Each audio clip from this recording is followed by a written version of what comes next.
Есіңізде болсын, дәруменді қабылдамас бұрын оның пайдасы мен зияны, пайдалану тәртібі туралы толықтай ақпараттану қажет. Дәрумен адам ағзасындағы зат алмасудың бір қалыпты болу үшін аз мөлшерде өте қажетті биологиялық активті органикалық қоспалар. Егер сіз түрлі инфекциялық ауруларға шалдыққыш болсаңыз, бойыңызды шаршау мен қалжырау басып алған болса, ұйқыдан бас алмай жұмысқа қабілетіңіз төмендесе, онда сізге С дәрумені өте қажет, яғни аскорбин қышқылы. Өйткені бұл белгілер осы дәруменнің тапшылығын білдіреді. С дәрумені сонымен қатар сыртқы сұлулығыңыз бен сымбатыңызға да жауап береді. Теріңізде қандай да бір жағымсыз өзгерістер байқалса, ұрып алған жеріңіз көгеріп шықса, қызыл иек қанап, тісіңіз ауырып түсе бастаса, онда С дәруменін үзбей қабылдаңыз. В12 дәрумені цианобакаламин. Бұл В12 дәруменінің қайнар көзі ет, әсіресе бауыр, сүт, жұмыртқа және балық болып табылады. В12 дәруменінің тапшылығы мегалобластта анемияның себептерінің бірі болып табылады. Созылмалы шаршау синдромын емдеу кезінде тиімділігі дәлелденген жоқ.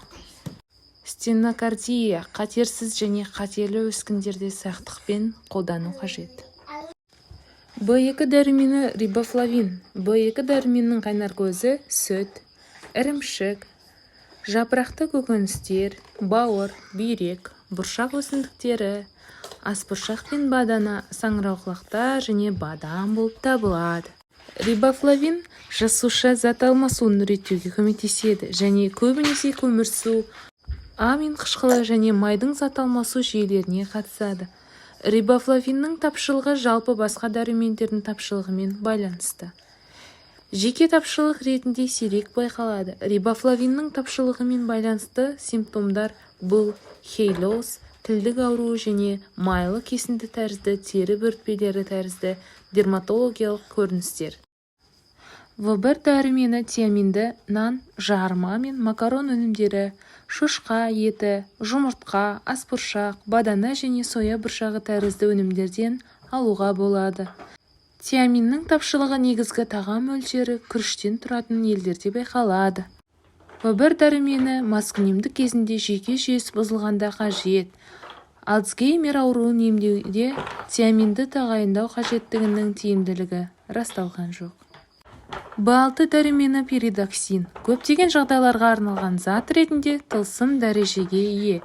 Дегенмен де, мәлімдемелердің көбі дәлелдерге сүйенбейді. Бұл дәрумен көптеген өнімдердің құрамында бар, сондықтан оның тағам мөлшеріндегі тапшылығы сирек кездеседі. Күніне 100 миллиграммнан аспайтын доза етекір алдындағы синдром кезінде көмектесе алатынын растайтын дәлелдер бар. Асқазан мен 12 елешектің жарасында сақтықпен қолдану қажет.